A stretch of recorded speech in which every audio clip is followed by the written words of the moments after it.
Let me show you how easy it is to install this MOLLE panel. Start by dry fitting the panel. Now take a pencil and make a mark through the 8 slots around the panel.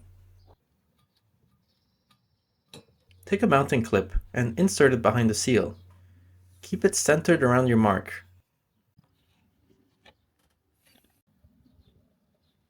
Place the panel up against the mounting tabs. Grab one screw and thread it in by hand.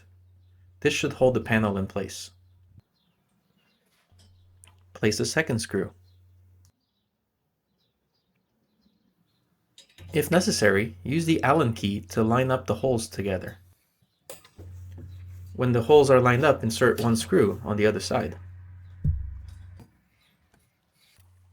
Thread in all remaining screws by hand.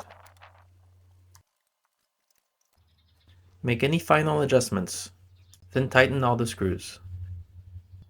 And that's it, you're done. Now it's time to mount all of your accessories. Now let's talk about how to mount stuff. So this is compatible with MOLLE PALS system. That means you usually get a MOLLE bag. In the case of first aid, they usually come like this as two separate pieces with these little straps in the back. And that's how most MOLLE bags come. They have these little straps. For these first aid kits, it's really simple. Just slide the straps.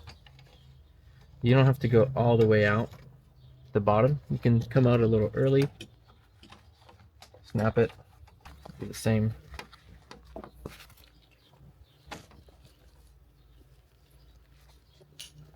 Same with the little bags like these. Now big bags like this one, it might be harder to do that thing with the straps unless you empty the bag completely.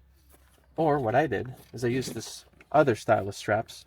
I don't know what these are called, but it's just a loop and you cinch it and that's it. You can use this style to just loop around and hang gear. The fire extinguisher, these are quick fists with just a bolt and a nut going through these slots over here. And aside from that, you can look online for all sorts of MOLLE compatible accessories like MOLLE nuts, which are nuts that fit in to one of these holes and they give you a threaded hole so you can bolt stuff up to it. Just search online for MOLLE nuts and you'll find lots of examples. And that's how you do it. Thanks for watching. See you in the next video.